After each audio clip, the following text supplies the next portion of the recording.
first of all, a trainer cutting their own finger and using a steroid to close it up. And you've never heard of bacitracin? I mean, like, that sounds like common sense. No, I'm going to use a banned steroid, and then I'm not going to go clean my hands, and then I'm going to continue doing the massage on this athlete. No biggie. I'm not going to destroy his career accidentally.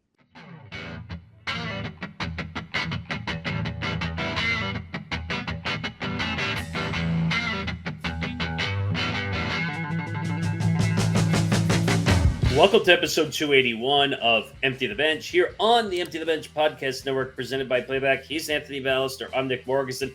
Follow us on social media for Empty the Bench at ETB Sports, Twitter, Instagram, TikTok at ETB Sports. Follow the Empty the Bench podcast network at ETB Network, Twitter, Instagram, TikTok.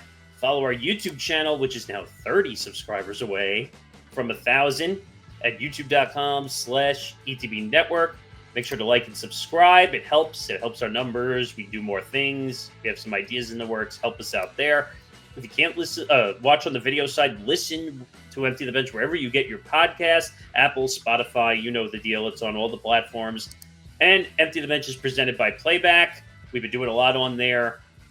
We've been doing a lot of baseball lately. We had NBA earlier in the year. So we have all our show content, which originally was on Substack, is now on the Playback platform. So playback.tv/ETB Network. You'll hear more about that message later on in the show. Okay, so this is going to be the first episode in a while where you're going to start seeing the NFL mix come back. Because, Anthony, what would you say is kind of that flip switch for NFL to really pick back up again date-wise? I would probably say typically the first week of August, but because of the way that this year and Labor Day fallen so early in September, everything gets pushed up early a week. So now, instead of the first Thursday of August, preseason is going to be here in a couple of weeks on July 31st. So we're pretty much really close to being in the thick of stuff. It's the funnest time of the year. So I can't wait to finally breaking it down. NFL is my favorite sport now. I love other sports, but NFL is my go-to, and I'm really excited. It's the best time of the year. Yeah, and Football Forecast was on a 2-week break. Everyone is back, so there's a ton of football news. We're going to do it on here. You're going to do it on there. I will tell you right now, my Jets are in the news for a lot of contracts. 2 major ones that were signed. One I agree with, one I don't agree with. Unfortunately, again, we had a domestic violence situation with a quarterback, which seems to be the norm as of late. We also had a former quarterback who is a head coach getting suspended for helping kids. I'll save those thoughts for later. Oklahoma City put their money where their mouth is. I said this probably about a month ago. I said that OKC has a choice. They could either break the bank and pay the money, or they're going to let their guys go. Well, they spent the money. And a lot of it. Also, Victor Wembanyama cleared to come back from the blood clot. That's good news. He's one of the great young stars in the NBA and the Spurs, so that's good news. We'll get into Wimbledon titles. There's some controversy there. Major League Baseball, for the most part, heading to a lockout. I'm just going to say that now. And if we have some time at the end, Chelsea soccer. And some news around there. So, all right, let's get underway with football. And it's been a long time since we've had a leading headline be football. And the Jets are in the news, and they agree to a 4-year, $130 million deal with Garrett Wilson. This is the one I agree with. He is one of the top wide receivers in the NFL. I know that's saying a lot because there's a lot of great wide receivers out there, but the Jets need to start somewhere. Now, they don't have a quarterback currently to throw to Garrett Wilson, but this is a no-brainer. They need this guy. This guy gets the offense. The offense is essentially built for him in that scenario. I don't see how this is a bad thing. Yeah, 100%, Nick. And I'm really shocked. I know you said one of these you disagree with. I think if you're going to disagree with anyone's, it has to be the guy who wasn't first-team All-Pro his first 2 years in the league. But I understand it. I think the Jets made the right decision paying both these guys. I like both these moves. I mean, Garrett Wilson, who has probably had to deal with one of the worst quarterback carousels since he's entered the league, going from quarterback to quarterback. And yet, no matter who's throwing him the pigskin, the guy's consistently getting his 1,000 to 1,100 yards, no matter who the quarterback is. And if he had one of those elite guys like a Josh Allen, like a Lamar Jackson, like a Joe Burrow, he's probably getting 1,200 to 1,500 yards. I mean, when you look at his contract, he's going to be around, I think, the $32 million a year mark. And honestly, I think he's a better receiver than T. Higgins, who's making around 28, 29. I feel like he's probably on par or close to a DK Metcalf, who DK Metcalf, even he's a little bit better. He's had consistently better quarterback play, and DK Metcalf's getting paid $33 million a year. So I think Garrett Wilson, who's probably been the Jets' most consistent and best offensive player, factor in, the quarterback plays been consistent. The offensive line hasn't been that good. They haven't been able to find a number 2 receiver or a great tight end. And Breece Hall, who has all the talent in the world, can't stay healthy, and he has his inconsistencies too. Being only 24, 25 years old, he can still get better and still improve. And the Jets really had no option. So I think Garrett Wilson definitely deserved this contract. I mean, all the oppositions were sending that extra defender to Garrett Wilson. That's part of the reason why he's not open half the time, because since the Jets really don't have that efficient running game, even though Breece Hall is great, don't get me wrong, he's shown flashes of greatness, but he is not good enough to the point where teams are going to stack the box. On the old days when the Jets had that amazing running game, I'm thinking all the way back to like the Curtis Martin run game with the Jets. Like, that doesn't exist. Like, Breece Hall's been injured far too much with this team over the past 2 or 3 years that he couldn't even run the whole field. If you remember, he had that huge run back at the beginning of the season, and he just didn't have the stamina to run all the way downfield. That scares me, which is leading to extra defenders going to Garrett Wilson, because the quarterback has to air the football out all the time. But if he's not open, then his numbers are going to be terrible. So it's a great move, but now they need a quarterback to throw to Garrett Wilson. Who's that quarterback? I have no idea. But I guess you need something of value to obtain a quarterback to be able to come in. Because if you don't have weapons, why is a quarterback going to come in and play? Now, I'm totally glad that we heaved Aaron Rodgers out the door, because I just don't want to deal with that anymore. And now he's in Pittsburgh and he can go terrorize Pittsburgh as much as he wants. But what is our quarterback option? Because to be honest, what we have now is terrible. Yeah, I mean, I know Justin Fields, he's a guy who, maybe could break out. I mean, we've seen quarterbacks each and every year over the last couple of years where you think that they're bust, and next thing you know, they're playing like a top 10 quarterback. We saw Baker Mayfield do that with the Bucs. We saw Sam Darnold do that last year. Justin Fields has the talent to do that. And I do like that the Jets seem like they are going to have, for the first time in a while, a good offensive line. On paper, they got some talent out across the board. And that's something they really didn't have. And I think that's really what hampered Aaron Rodgers and why Aaron Rodgers wasn't able to be effective. Coming off that Achilles tear, being in his 40s, he's not a guy that's going to be able to withstand a bad offensive line. And I think that's another reason why Breece Hall was constantly getting hurt, because he had no one that was able to block for him. And then when you look at Garrett Wilson, he didn't have a good number 2 receiver. So not only is he getting the top cornerback, he's getting double and triple teamed on almost every single play. So with the Jets, I think it all starts up front. I like the way that they did it. They built their offensive line this year. They're going to give Justin Fields every chance to become the franchise quarterback. And if he doesn't, then they probably draft their franchise quarterback in 2026. And if that works out, I think the Jets can become a playoff team again. So this is a great move. I think he's a great player. So they have their number 1, who hopefully will be there for many years to come, to stay in a Jet uniform. Now you have the other side of the football, which you re-signed Sauce Gardner, who I think had 2 rookie years left on his contract. So they gave him another 4. So he's technically with the team for another 6 seasons combined. So he gets a 4-year, $120 million extension with almost $86 million guaranteed. And Gardner becomes the first Jets player since linebacker CJ Mosley to be the highest paid in the league at his respective position. So this is the one I don't agree with in this scenario. And people are going to say, but Nick, why are you so not okay with this move? The defense is fine. I think the defense is our asset, not the offense. That's the issue. He didn't have a great season last year. Would you agree that his numbers were down? and he struggled. He let up a lot of, or he had a lot of blow-bys by the wide receivers, which was a massive issue for CJ. It's almost, from Sauce, because he just could not keep up with the offensive player, and he just kept getting beat. And I'm tired of him on social media too, just like all over it, like over engaging fans who say bad things about him. And you're in the NFL, it happens. So I don't know. This is a lot of money, by the way, to pay a cornerback $30 million a year. So can he be a really good player? Yes. We saw it in the first couple of seasons. He could be a really good player. But it scared me, the amount of blow-bys that happened last year.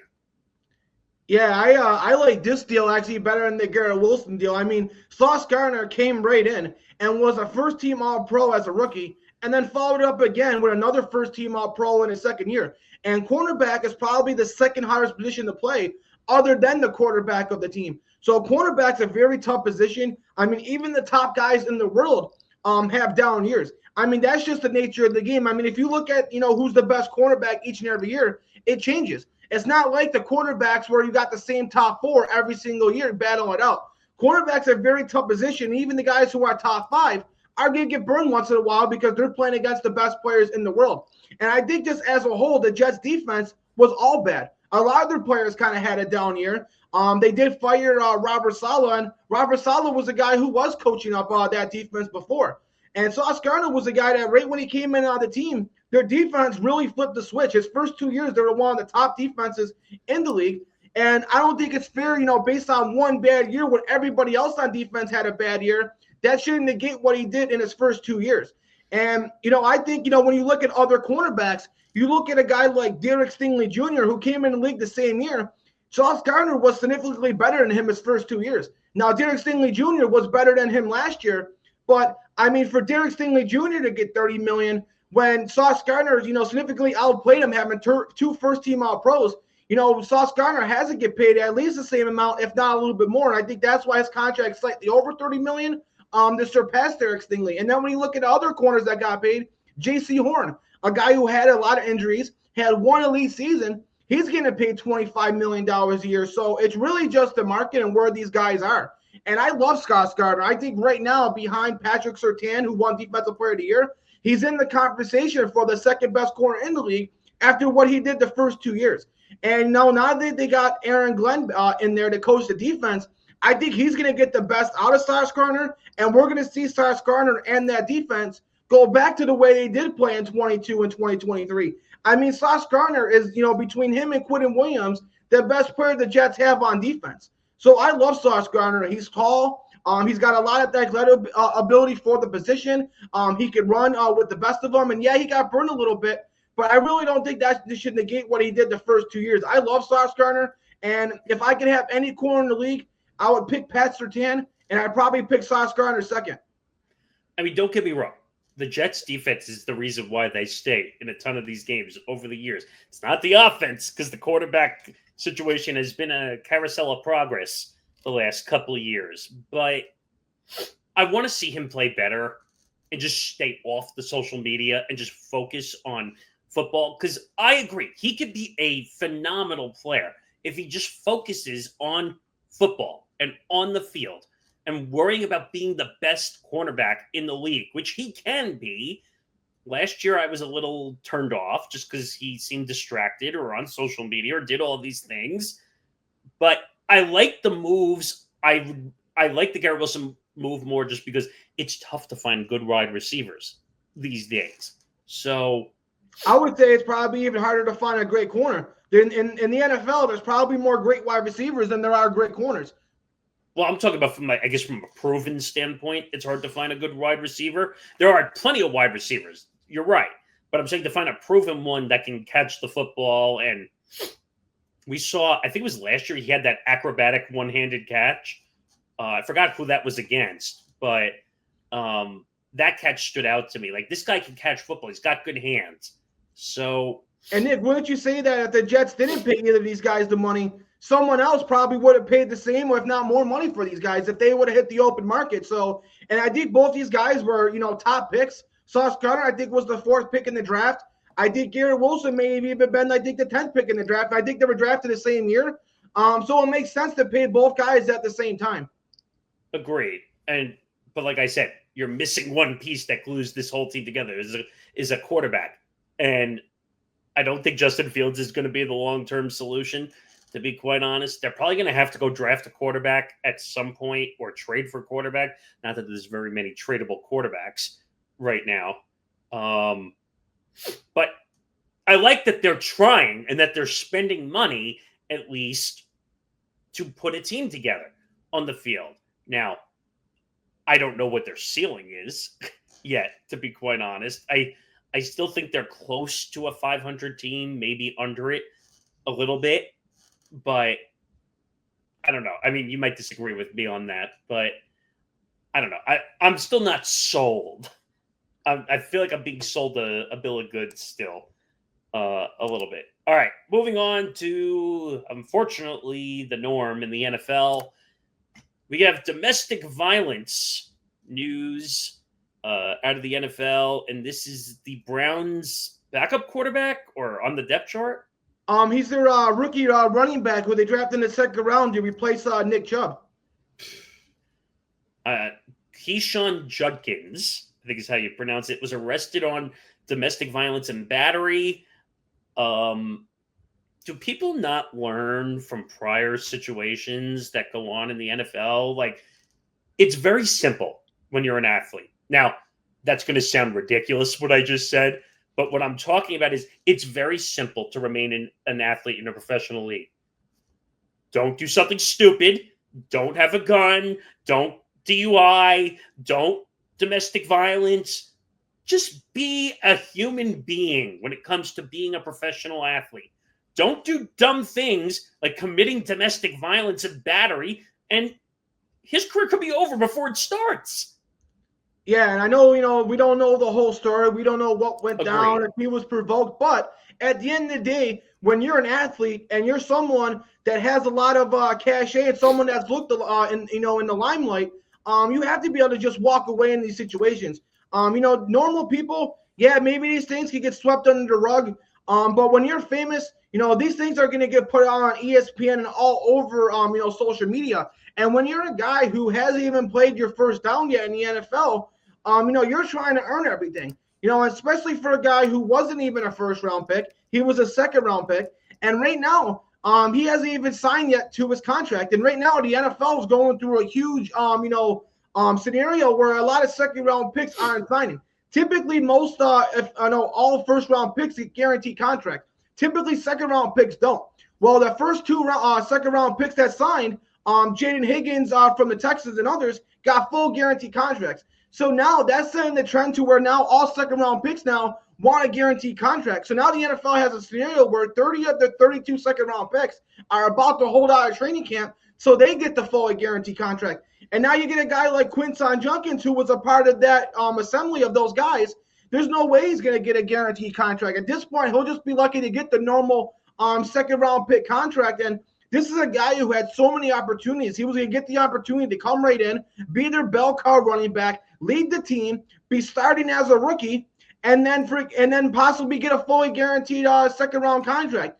Now he probably doesn't get any of that. I do think, being his first offense and being a rookie, he'll definitely get a second chance. I mean, we know the Browns are known for giving guys second and third opportunities. So if Deshaun Watson could get one, I'm pretty sure Judkins could get one. But damn, even if he does do everything right now, this is always going to be something that even when he negotiates his second and third contract, they're going to be able to bring up to him. So this was just the worst timing for it. For a guy who hasn't played in the NFL, man, you couldn't have a worse start than this. So it says the 21-year-old Judkins had his initial court appearance Sunday morning. His bond was set at $2,500. The charge is described as, quote, touch or strike / battery / domestic violence. According to arrest records, the charge is a misdemeanor out of Florida. The judge of the bond hearing found probable cause and ordered that Judkins have no contact with the woman who was accusing him and that he's not allowed to have access to firearms. Judkins left Broward County Jail on Sunday afternoon. It also says that officers responded to a residence at approximately 9 a.m. Saturday on a delayed battery complaint and determined that battery had occurred, after which they contacted Judkins and took him into custody. According to the arrest report, the alleged incident happened last Monday. So, okay, I'm trying to do the math in my head. So, what are they saying? This was over a week ago? Yeah, I guess so. I didn't realize it was that much time had passed. Per the arrest report, Judkins, after showing frustration following reading text messages from his family, allegedly punched the woman with a closed fist in the chin/lip area while driving in a vehicle departing from Fort Lauderdale International Airport. Judkins then later allegedly also struck her in the left arm and thigh. The woman showed officers photographs showing bruising from the alleged assault. Okay, so there's no excuse for stupidity. So if there's pictures and there's evidence, he's just stupid. Yeah, that was a real dumb mistake. I mean, no one should put their hands on a woman, and this doesn't even seem like it was out of self-defense or anything like that. Saying it doesn't make an excuse either way, but this wasn't even self-defense. This was just Quinshon Judkins being stupid, and frankly being an asshole. Yeah, I mean, sorry, this is like zero tolerance in my book. Like, you gotta know. It doesn't matter if, like you said before, it doesn't matter if you're a famous athlete or an influencer or an everyday working person like you and I are. It does not matter. You do not put hands on a woman, or for Betty's sake, don't put hands on anybody. How about that? Because it leads to consequences. It leads to your life and your career going a different direction than you want it to be. So it sounds like it was just drama that was going on in his life, and he got super upset at something and hit the woman. But come on, you got to know common sense. Like, you can't just be going around and hitting people. Like, that's the tough part here. And trying to understand, like, hey, I got to control my actions. I got to control how I'm acting. And if I'm not going to control how I'm acting, then my career is going to be over. He already had a tough lane being a second-round pick. Now, first and second-round picks usually make it to the NFL. Once you're past the second round, it's a little tougher to really make the field. But you said that he had a legitimate chance to earn the starting job, right? Yeah, that's what they drafted him for. I mean, he was one of the top running backs in the draft, and yeah, there was 2 first-round picks with Ashton Gentry and Omari Hampton.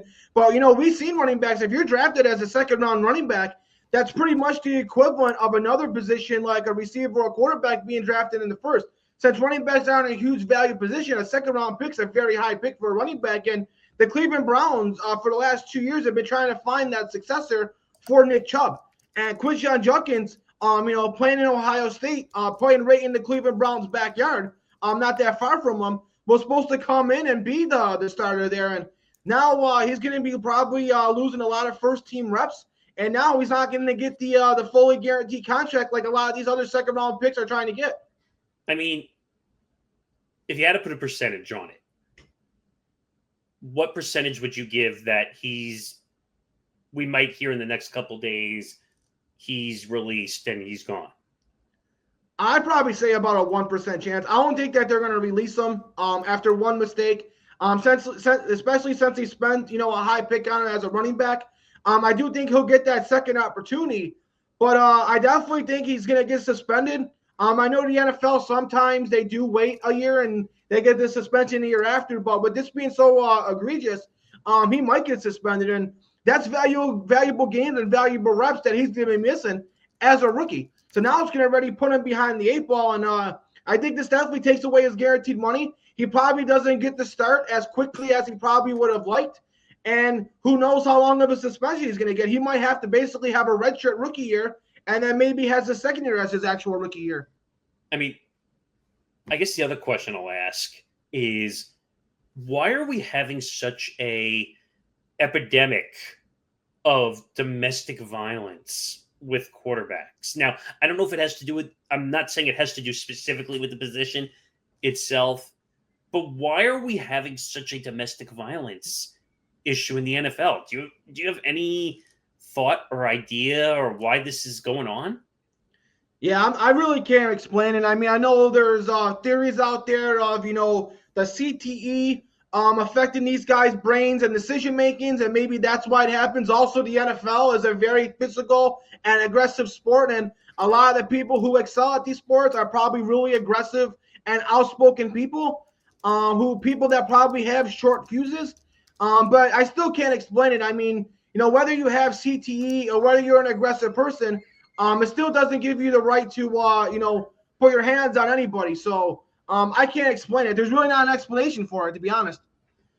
Yeah, it's bad news. I think his career is going to be affected twice as much as it would be for any other person coming out of the draft. So we'll have to wait and see. But the Browns can't catch a break. Like, they just can't. They had the Deshaun Watson situation. He's probably never going to play again, if I had to take a guess. And now he's injured because he's been off the field for so long. There was Shedeur Sanders situation, which who knows if he's ever going to get a starting job. And now you have this situation. The Browns can't escape. They can't escape the PR nightmares. So, I don't know. We'll see what happens with the Browns. Anyway, now to a different story with a former NFL quarterback. Teddy Bridgewater suspended from Miami Northwestern coaching job. Now, I didn't read the whole thing, but I think it said impermissible benefits to, what was it, high school athletes? Yeah, he was basically helping out a high school football team that he was also help coaching them. And yeah, they did win the state championship, but I guess they're penalizing him for the fact that he was allowing the players and paying for the players to get physical therapy to help their recoveries. He was paying for Ubers for them to get to and from practices. But I just think that it's messed up that a guy who's classy, who's trying to do the right thing, who's trying to help out kids who probably don't come from good upbringings or families that have a lot of money or are doing good financially, and maybe this is their only option to be able to play on a football team. And for a guy who's doing something right to be penalized when we got so many other NFL players that are doing bad things, I definitely disagree with this. Yeah, you and I were having a pretty long discussion before the show started that the NIL collective has changed a lot of rules when it comes to whether it's college, whether it's high school, and sometimes we're even seeing it a little below high school, a little bit too. But I think this is a totally different scenario now than it was, like 5 or 7 years ago, 5 to 7 years ago when there was no NILs. It was rumored, but it hadn't happened yet, where you couldn't do anything for these young athletes. And I always thought, I remember back in the day when coaches would have their recruitment talks, and they couldn't even pay for a hamburger. And wasn't it true a high-profile named head coach got fined or in trouble for buying hamburgers or something for a lunch for recruiting athletes? Yeah, I think that may have happened back in the day in college. Because I remember hearing that story, and I said, this is ridiculous. When you go to a business meeting, usually the business will buy lunch when they're talking to potential clients in a business. I mean, I have the story here, and I'm trying to get some more info. So Teddy Bridgewater, 32, confirmed his suspension from Miami Northwestern. It says the suspension came from Miami Northwestern. It's impossible to suspend someone who doesn't work for you. So if I'm suspended from Miami Northwestern, I'm free to go to another school of my choice, but I'm not going anywhere. Does he not work for the school? I think they said it was more as a volunteer role. But I guess the reason why some people are saying that the suspension is warranted because they're worried about the even playing field for all other high schools, because they're like saying like, hey, most high schools don't have the luxury of having this guy who's a coach/volunteer who has millions of dollars. But like you said, in the NIL world, there really isn't an even playing field. And so what if not every high school gets that? So because not every high school has $1 million head coach or volunteer, it doesn't mean that they shouldn't be allowed to help out these kids when they can. We should be encouraging more people to go out and do this and more former players to help out these high school kids.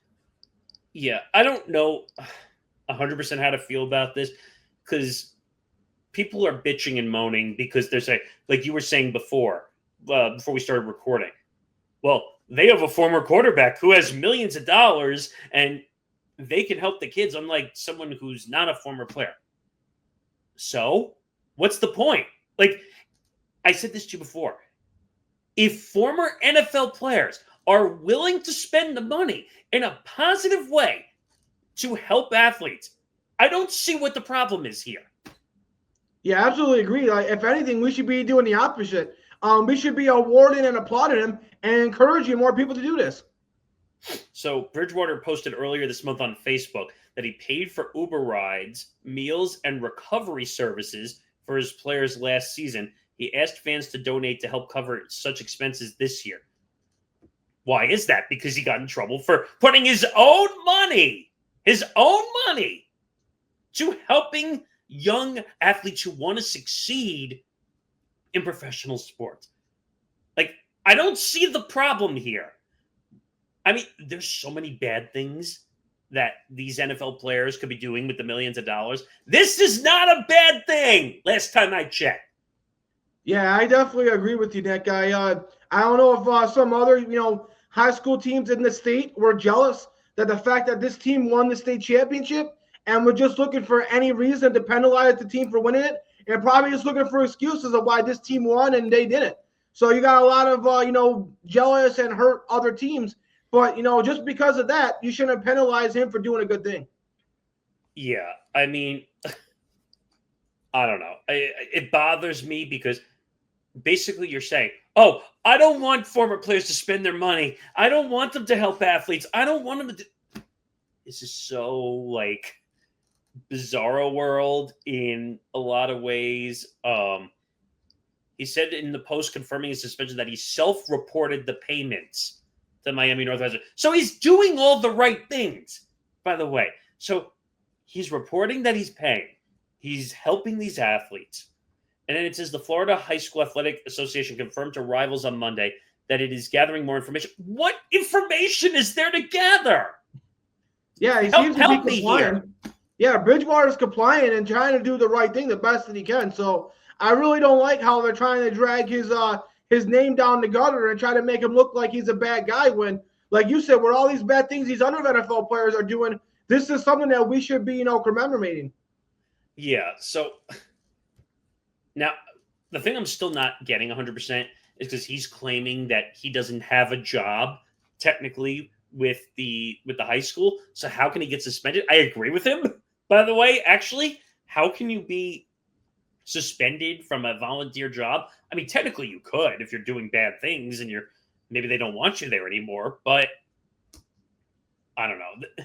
It's amazing how people get mad because he's paying for Uber rides, because it's expensive to be a high school athlete or a college athlete in today's world. You got to get around. Some parents can afford to get their kids around. And I'm not saying that's a bad thing, but it's expensive to be an athlete. You got to eat. You got to be able to study, at least until you get into the professional league. But you have to be able to do everything to get to that point in time to be that athlete. And this is just insane. Empty the Bench is presented by Playback. Watching sports is more fun with others, but we spend too much of our time watching alone. Playback is a virtual space where communities can stream live sports together with everyone perfectly synced up. Creators can hop on stage, deliver their own play-by-play analysis and commentary, and invite viewers up for Q&A. Playback makes watching sports fully interactive and a social experience, from playing fantasy sports, repping your favorite players and teams, and watching with the commentators and communities you care about. Win or lose, sports are best enjoyed together. Join our community by going to playback.tv/ETB network to find out more, including our live stream schedule. And now back to the show. Speaking of insane for a different reason, the NBA. So NBA free agency obviously over now since we last did an episode. And I started to say in the teaser early in the beginning of this episode, OKC had a choice.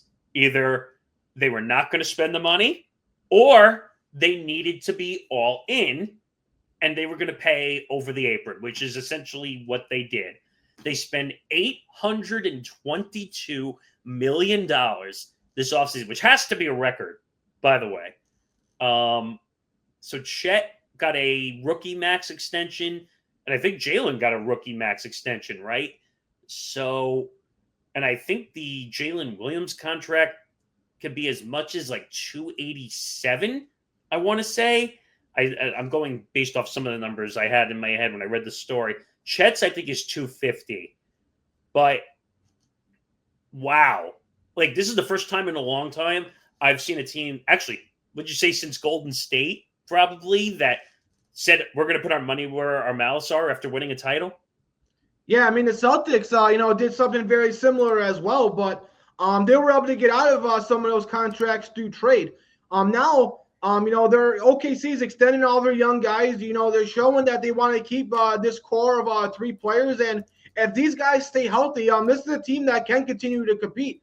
Now, when you look at the way these contracts are going to be structured, if they max out the contracts, they're going to be making quite a bit amount of money. So Shai Gilgeous-Alexander, I think his average salary will be around $71 million. Chet Holmgren is going to be $40 million, with the opportunity for it to go up to $50 million a year if he becomes All-NBA. And Jalen Williams is going to be at 46, which can end up going up to 56. So you're going to be looking at between 3 guys. They're going to be paying anywhere between $157 million a year to $177 million a year. So pretty much these 3 guys are going to put you over the second apron. Now you're going to lose guys like a Lou Dort, who's, a very good defensive player, who's kind of like their Draymond Green, who does all the dirty work. And Isaiah Hartenstein, you'll probably have to lose as well. And thank God they got, the best or one of the best GMs in the league who's really good at drafting. They got tons of draft picks, but that's the only way that this team's going to be able to compete. You're going to have depth in the playoffs. You got to be able to go at least 7 to 8 deep. So with those other 5 other roster spots, they're going to have to, put them in through the draft. So they're going to have to continue to hit on all these picks. But thank God they got a lot of picks so they can throw a lot of darts at the board and hope that you hit on 4 or 5 guys. And even if you do, you're not going to be able to re-sign those guys. You're just going to have to keep replenishing them. But, hey, if these 3 guys stay healthy and the GM keeps doing what he's doing in terms of drafting, this can be a team that, can win, maybe 3 championships in a 5 to 6 year period. And we're looking at them as the next dynasty in the NBA. I mean, Sam Presti deserves like 5 gold medals the way he's been an executive. Like, it reminds me of Bob Myers. Now, Bob Myers did it from a different perspective, from a more veteran perspective, even though I think he drafted Steph and he drafted Clay, I think, and Draymond, right? They drafted all 3. So they kind of had that same scenario from a draft perspective. Now, OKC has an embarrassment of riches when it comes to like first round picks. I was talking to Nick D about this. We might have talked about this a little bit, but the OKC Clipper deal is going to haunt the Clippers forever. How they got Shai, how they got Jalen Williams with the 2022 draft pick. I mean, do you think LA's hurting a little bit right now from that deal? Just slightly? I mean, so OKC's doing it right. And if they really want to get strategic, they could use the first round picks as draft capital to go get another star to win a title if they really wanted to. And then they would almost be wholly unbeatable at that point. Chet's an interesting scenario too, just because I think at one point during this past season, he was bedridden for a while. Like, he couldn't move. Like, his injuries were so bad that he couldn't even get out of bed. He looked like a totally different player in the NBA Finals. Couldn't be stopped. Shai, obviously the MVP and the Finals MVP and the leading scorer of the NBA. I think that was the first time that's ever been done, I think, in the league. Now he's making $72 million a year, which I think is wholly ridiculous, if you ask me. But I think he earned the contract. I think he earned the ability to make that money. This team is going to be good for at least the next 5 to 7 years. I feel like they're going to be at the top of the Western Conference. They're probably going to be a 1 seed for the next couple of years if they just stay on their trajectory and play the way they are. Is there going to be a lot of pressure on them to win again? Yeah, a lot of pressure. But they have to be the favorite probably going into next season, right? Yeah, because a lot of these contracts don't kick in for another year or two. So they're able to keep guys like Lou Dort and Hartenstein and some of others for now. So this is a team for the next year or two is going to be pretty much at full force. And after those 2 years will be when they have to kind of replenish the roster outside of these 3 guys. So this is going to be the team to beat for the next 2 years. And if they draft well, this is going to be the team to beat for the next 5 to 10 years. Shai Gilgeous-Alexander definitely earned that contract with the media rights going up and the salary cap going up. He's in the conversation right now between him and Jokic for the best player on planet Earth. I think you could argue one or the other. And with the year he had, where he pretty much won everything, the scoring title, Finals MVP, regular season MVP, also being on the cover of NBA 2K26 as well. He basically won everything you can. Jalen Williams becoming a legitimate all-star, performing the way he did in clutch situations in the playoffs.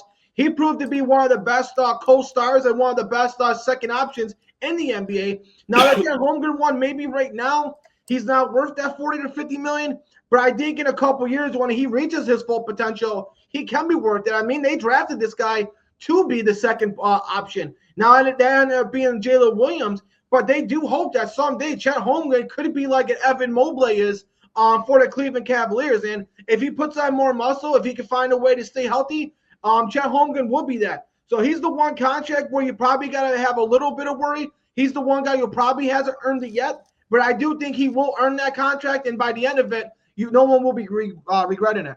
I was kind of surprised that Chet actually got the contract because of the injury issues, but I almost see a Tim Duncan look in Chet. But I think Chet, when healthy, is a quicker player than Tim Duncan. He can stretch the floor. Like Tim Duncan had that long-range, awkward-looking jump shot a lot. Like, what was he known? He was known for the bank shot off the sides of the window. Like, Chet can actually shoot the ball, and Chet can shoot the three-pointer. Is he great? No, but he still has the range to hit. Shai's got the range. Jalen Williams got the range. That's the kind of the rarity of this trio of players, that you have three guys who can shoot the ball from inside the paint to outside the three-point range. You don't see that except for the Steph, the Clay, and a little bit of Draymond in that scenario. That's the only team that I can think of that really is a competitive team. And they're all tall. They all got length, big wingspans, and they all can defend at a really elite level. That's why Oklahoma City has been the best defensive team, because they got so many guys and so many things that they can throw at you. I mean, you look at Jalen Williams, who's 6'6", I think with a 6'9" wingspan.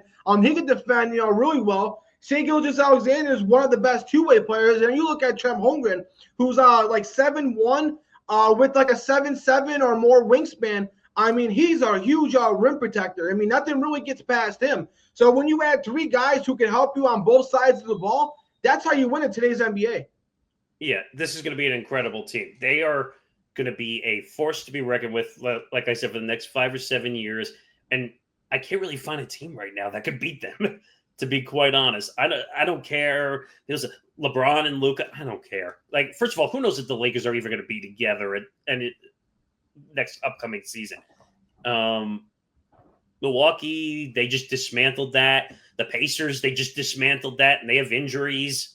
I mean, it's OKC's title to win.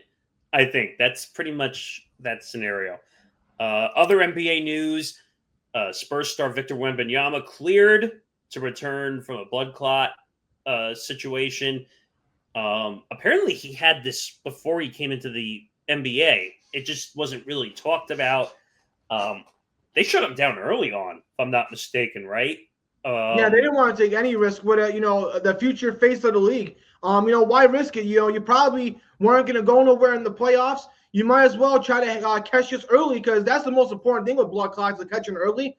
I'm glad Victor Wembanyama was able to make a full recovery. And, I know the West is going to be a gauntlet. There's going to be like 13 teams who probably would be a top 8 seed in the East. So, just making the play-in tournament in the West is going to be a gauntlet as well. But with the talent that this team is going to have with him, De'Aaron Fox, Stephon Castle, also drafting Dylan Harper, they'll have to see how all those guys fit. I wouldn't be surprised if in a couple years they get rid of De'Aaron Fox and go with the young guys. But for now, you got that veteran there with the veteran leadership. I really like this for the Spurs. And I think Victor Wembanyama, if he's healthy, he can be the best player in the NBA at some point in his career. Yeah, I mean, the Spurs, I should have said the Spurs could be a possible competitor down the road for OKC if Wemby is healthy, if Castle could be the player that he can be. And why do I always forget the guy they traded for from De'Aaron Fox. De'Aaron Fox. I don't know why his name keeps flying out of my head because he's a really good player, and for some reason I keep forgetting his name. I guess that's what happens when you play in Sacramento. That's a good part. But I knew him in Sacramento. That's the weird part. But I guess I forget him in San Antonio because that's not the place I think of him. That trio is going to be really good once they play together. And by the way, now that Wemby kind of reminds me of Duncan also, but stronger, more range, quicker, and this guy's going to be a stud. I saw him at Fanatics Fest in the city. He looks like he's 10 foot. Like quite literally, like I felt like I was looking up at a skyscraper when he was standing there. Like this guy is huge, and he can dribble. Like most big men can't dribble a basketball to save their lives. I mean, honestly, Nick, I know this is lofty expectations, but when I was looking at Victor Wembanyama coming on the draft, offensively, he looked like he could develop into like a Kevin Durant style, the way he shoots his jumper, the way he dribbles, and then defensively, he had the same tenacity as like a Giannis. So it's almost like you have the offensive game of Kevin Durant. You got the defensive potential as Giannis, but you're almost 7'5". I mean, with over an 8-foot wingspan. I mean, if this guy stays healthy and everything goes right, I mean, this is going to be one of the greatest players we've ever seen. I mean, I think he could be better than Durant, to be quite honest, because I think his wingspan is bigger than Durant, so he could do more and be more aggressive. Whether it's we've seen him do the Michael Jordan dunk from the free throw line almost, like, and then he can shoot threes. That's the scary part of Wemby, that he can shoot from distance and you can't guard him. Like, so I mean, would you say that's almost a little bit Jokic-like what Wemby does, where Jokic can shoot from three, make it look easy, and then you put him down in the paint, he'll just bully ball people down in the paint. Their games are similar. Yeah, the only thing that's actually scarier is Victor Wembanyama is probably much more athletic and much more faster than Jokic. So that's the scary part. A guy who's probably been the best player in the world the last 5 years, Victor Wembanyama, was a much more faster, athletic version of him. So Jokic is probably a much better passer than Victor Wembanyama. But in terms of them just being big guys that can shoot, yeah, he's right there. And man, Victor Wembanyama, the sky's the limit for him. Yeah, I hope that he stays fully healthy. We don't end up with like a Chris Bosh scenario where his blood clot was almost or I shouldn't say almost, it was life-threatening, and Miami wouldn't let him back on the court, which is their right because they don't want to end up with a death situation and all that stuff. But we don't know 100% how the issue is being handled with Wemby because, first of all, that's young to be entering the league and ending up with a blood clot. And this is not the first blood clot situation. We had the Damian Lillard blood clot situation. I mean, I didn't realize like the NBA and blood clots were connected when it came to being an athlete, that it was so. And being 7'5" doesn't help either. No, not at all. Like the taller the athlete, the more issues you have health-wise as you get older. But thank God he made a recovery, and I can't wait to watch him next season, a full season. Hopefully he stays healthy. Speaking of health and other issues, let's get into Wimbledon. So Jannik Sinner and Iga Swiatek win Wimbledon titles. Iga's been a really good player on the women's side. Record-breaking prizes, over $4 million for each side, which is probably some of the biggest we've seen on the women's side in years. I don't know if you remember, like the men's prizes were up here and the women's prizes were down here, and they had a fight to get those to be the same and all that stuff. So no issues there. She's been one of the best. Jannik Sinner, that's more of the controversy, and he had a steroid allegation. I shouldn't even say it's an allegation. He got caught. He was guilty for using steroids, and my favorite when people say they use athletes. Oh, I used a cream that I didn't know it had whatever. I'm sure you've heard that one a million times. And so he got suspended, but somehow he managed to negotiate with the MTA and the Tennis Association not to be suspended for the French Open or Wimbledon, both majors. He did not get suspended for. So people are saying they're not happy with him that he was even allowed to compete in Wimbledon, and it's led to issues. Yeah, I don't understand that. I mean, these athletes know anything that they're putting in their body.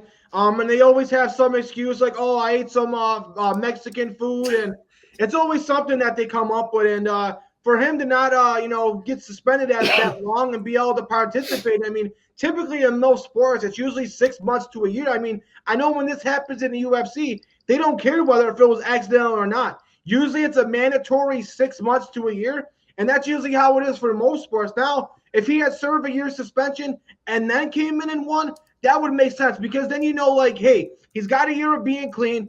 The steroids at that point aren't really affecting it. But for this to be such short notice, who knows? That could be the difference. I mean, when you got the best tennis players in the world, any little edge could give you that, bonus to get you over, the hump. And beating a guy in an upset in Alcaraz, who is probably the best tennis player in the world. He's a guy who, correct me if I'm wrong, who's been in the Wimbledon finals multiple years now at just 22 years old, probably the face of tennis.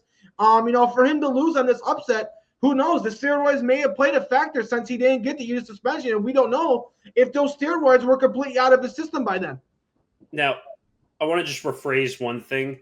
So Jannik Sinner is the number one seeded player in the world for tennis. Am I saying he's a better player than Alcaraz? No. I think Alcaraz is the young stud who's already won like 6 or 7 majors already. He has a U.S. Open. He actually, before losing this final, won the last 2 Wimbledons, Alcaraz. So he was going for a third in a row. This guy, you would think, and this is not offending, but most Spaniards are great on the French in the clay. Look at Rafael Nadal, who had an incredible career winning like 13 or 14 French Open titles. But believe it or not, Alcaraz is better on the grass than he is on the clay at times. But I'm reading the original story where they caught him on the doping. Listen to some of this, because some of the wording is a little. Also, top-ranked tennis player Jannik Sinner accepted a 3-month ban in a settlement with WADA, which is the World Anti-Doping Agency, and said that the agreement ends a case that was, quote, hanging over me since his 2 positive doping tests a year ago. 2, not 1, 2. So that should have worried everybody right off the bat. Because I hate to say this, because if he had 1, maybe it's an accident, even though I think that's BS when people say, it's an accident, I tested positive for steroids, which you just said before.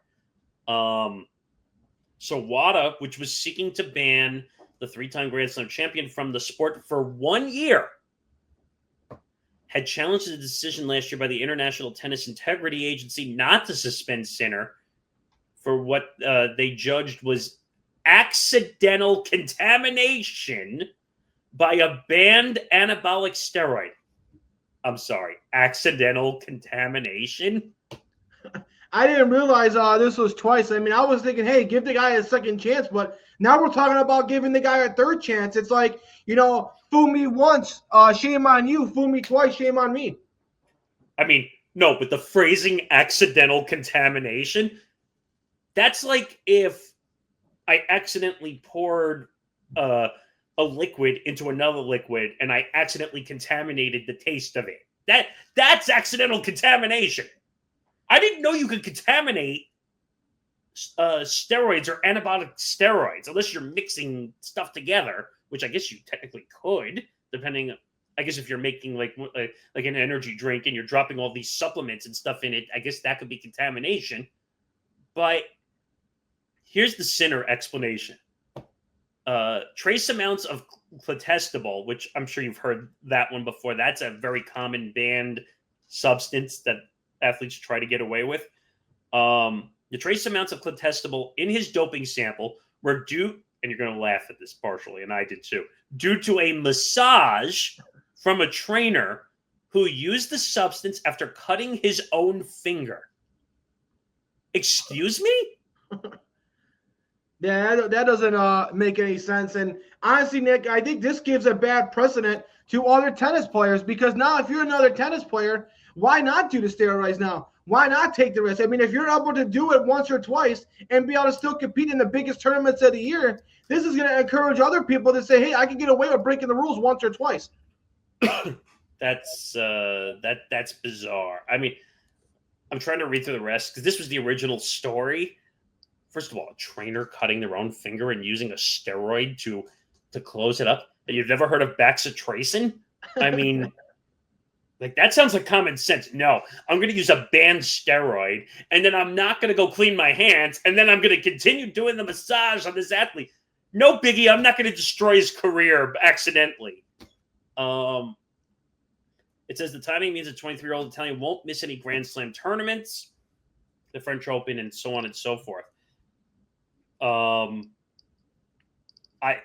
I'm not buying any of this, to be quite honest. Like, he got off so easy, and he got to win a Wimbledon title on top of it. He won $4 million on top of it. I mean, I don't know. I would have twice. Once, like you and I were saying, all right, it's an accident, maybe, even though I don't fully buy that. Or I used the wrong substance. Don't buy that either. What do they say? Once is a situation and twice is a habit, or whatever I forgot what that saying is. But twice is a habit. Like, you're doing it almost knowing what the result is going to be. So it says WADA accepts the athlete's explanation for the cause of the violation outlined in the first instance decision. WADA accepts that Mr. Sinner did not intend to cheat. Seriously?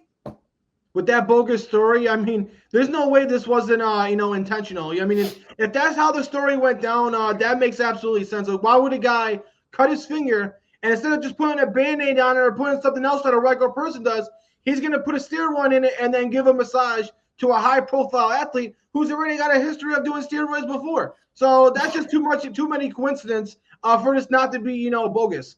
And WADA also went on to say that his exposure to the collectible did not provide any performance-enhancing benefit and took place without his knowledge as a result of negligence of members of his entourage. Are you kidding me?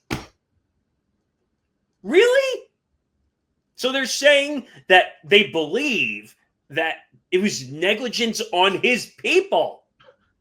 So blaming everybody but his own self. No, but WADA accepted that excuse.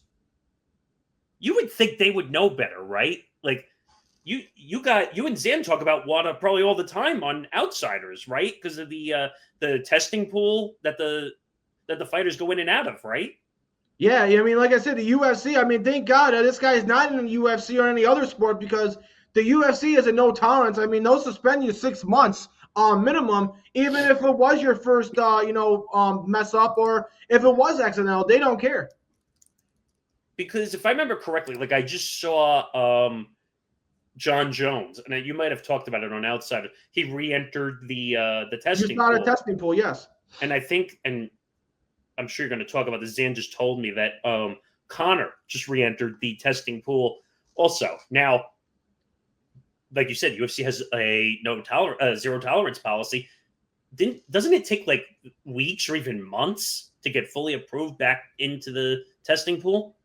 Yeah, I mean, you got to be approved, and then you got to have multiple tests over a certain period of time. So, like, if you're looking at Conor McGregor or John Jones and you want to come back, you got to, schedule time earlier so that you can pass the certain amount of tests before you even get your fight scheduled and be able to be improved. So, I mean, I guess it makes sense, because in a fighting sport, you can really damage someone for life in that.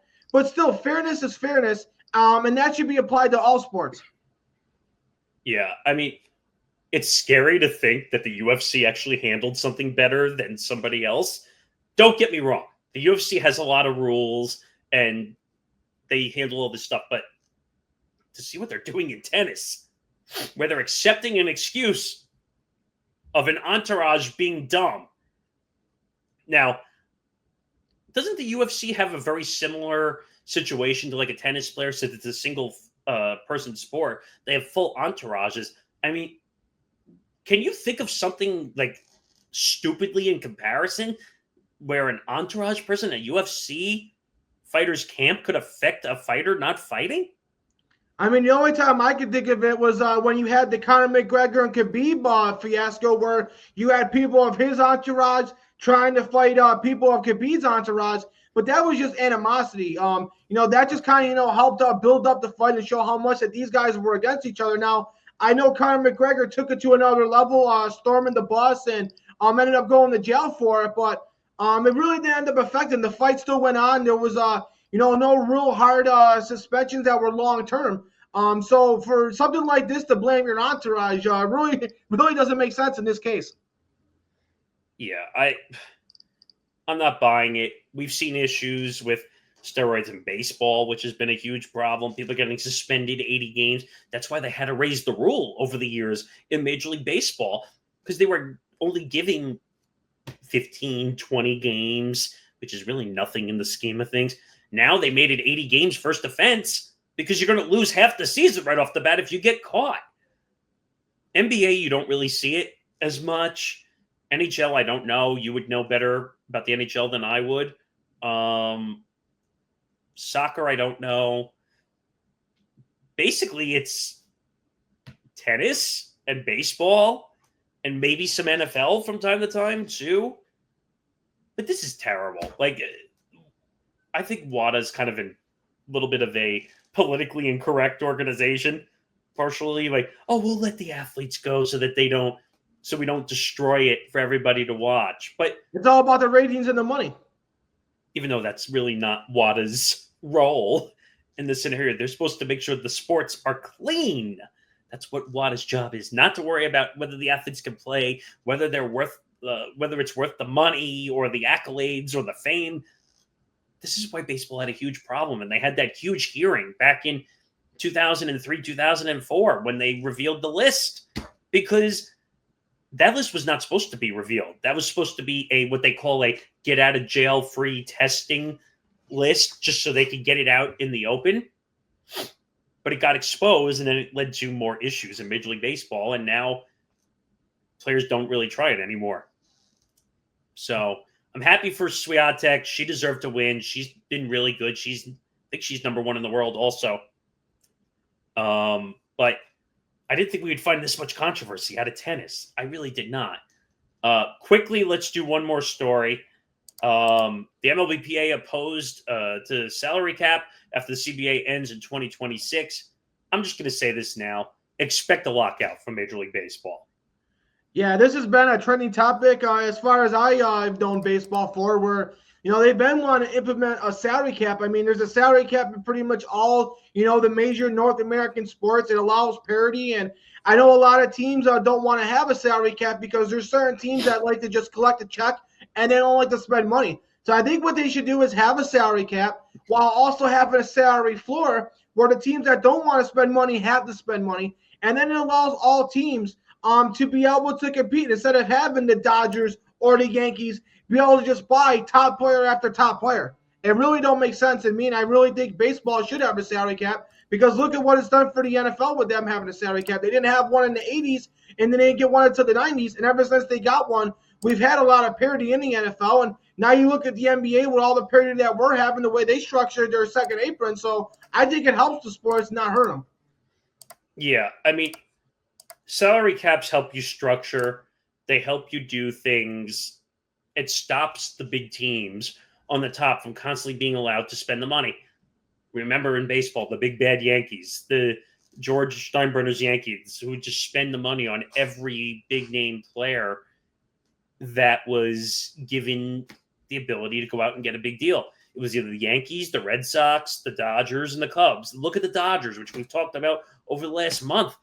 They have $1 billion in deferred money, for crying out loud. So I agree with that you shouldn't be allowed to have $1 billion of deferred money. That's an issue, in my opinion, that they got to get controlled. Also, these contracts are ridiculous in baseball. When you see Manny Machado getting $330, you see Tatis getting $330. You had A-Rod, who was the original $300 million with the Yankees. You're just seeing all these ridiculous deals. And I can go in other sports too, just to make the comparison. Patrick Mahomes, who got, $500 million in a contract? We can't afford to go to games anymore because of these contracts, because the tickets are so high. I mean, So I get why Rob Manfred, the commissioner of baseball, wants a salary cap because he wants to stop these ridiculous contracts from happening. And I agree. Albert Pujols, who got a 10-year, $300 million plus deal with the Angels. He was a Cardinal for his whole career. And then the Angels swooped in and ridiculously overpaid him. Can you imagine like seeing athletes who have 10 years, $330 million? Like, what goes through your head when you see those type of deals being thrown around? Yeah, I really don't agree with it. I mean, I'm all for the average salary, like we see with Shai Gilgeous-Alexander in the NBA making 71, 72. Yeah, it's high, but it's only about a 4 to 5 year deal. These 10, 13-year contracts, you don't know what the hell is going to happen or what the landscape is going to look like 10 to 13 years from now. I think there should be a set where you could only sign a guy to a 5-year contract. I think these contracts that go for so long, I hate them. I really don't like it at all. And like I said, no matter how great a player he is, you don't know what any player is going to be like 10 years from now. So, and then teams are just stuck with these guys for pretty much their entire career, whether if they have 2 good years or 3 good years. It don't make a difference. You're stuck with them for that additional 7 to 10 that you have them on the contract. So I think it's the length of contracts that they need to fix. They need to limit guys to contracts that are probably 5 years or less. Yeah, and by the way, that's never going to happen because these agents like Scott Boras of the world in baseball are going to get every last penny, dime, nickel, whatever you want to call it, dollar for their athlete. So I think there's going to be a lockout because the MLBPA, why would they agree to a salary cap knowing it's going to affect the amount of money they can get off the top line? Look what's happening in the NBA where because of the salary cap, the number keeps going up, but the years are going down, which is what should be happening. Like you said, with Shai, who got 72, an average of 72 over 4 years. Like, is it a lot of money? Holy hell. Yes, it's a lot of money. But at least it's 4 years and not 10 like it is in baseball. You realize about the average of those contracts, players start to decline at about like the 3rd or 4th year of those deals. Think about that. They're declining in year 3 or 4 when it's a 10-year deal, and then the teams are stuck paying it. Because in baseball, Major League Baseball is the only fully guaranteed money in professional sports. Yeah, and then the thing is with baseball too, I mean, I think out of all the sports, they have to wait the longest to get paid. They have to play a lot of years. They got to go through arbitrations. So a lot of times these guys who are getting big contracts are already in their late 20s, early 30s. So they're 28 to 30 years old. You're going to give this guy a 10 to 13-year contract. Now you're paying this guy all that money when they're 38, 39, and 40. That's really not optimal for the team or the sport. Yeah, it's bad. I think there's going to be a lockout, and I think it's going to be a long lockout because they're never going to agree. Players are never going to agree to a max number at the top. But after all these years, that's all they know, that there's no salary cap at the top of the sport. Do I think there needs to be a happy medium between the two sides? Like you said, you can have a cap, but you need a floor at the same time. Because owners are going to treat that, oh, well, I'm just not going to spend the money. I'm going to put it in my pocket, and I don't care. We don't want that either. Owners need to spend to make their teams worthy to their fans. So they come out and they buy tickets and they spend on concessions and they're willing to pay the overly expensive prices for parking passes and all that stuff. But how do we fix the sport? Because if Major League Baseball and Rob Manfred wants a salary cap and the players are going to say, well, F you, we're not going to limit the money we're making, you're stuck. Yeah, I really don't see how they'll be able to get it agreed upon. And then, you're going to have a select few teams like the Yankees, like the Dodgers, like probably the Red Sox, who are also going to vote against it as well. So you're going to have a percentage of teams who are not going to want it, and you're going to have the Players Association that are going to vote against it as well. So it's an uphill battle that, like you said, is probably going to lead to a long and lengthy lockout. Yeah, I just don't – I think it's bad news. There's no way – we might lose a full season of Major League Baseball at this rate, which is that so bad? I'm not 100% sure because baseball's on the decline ratings-wise anyway. They're having issues. Like, they are so desperate, they brought ESPN back to the table to try to get those negotiations back after MLB pulled out 2 or 3 years before the deal was over.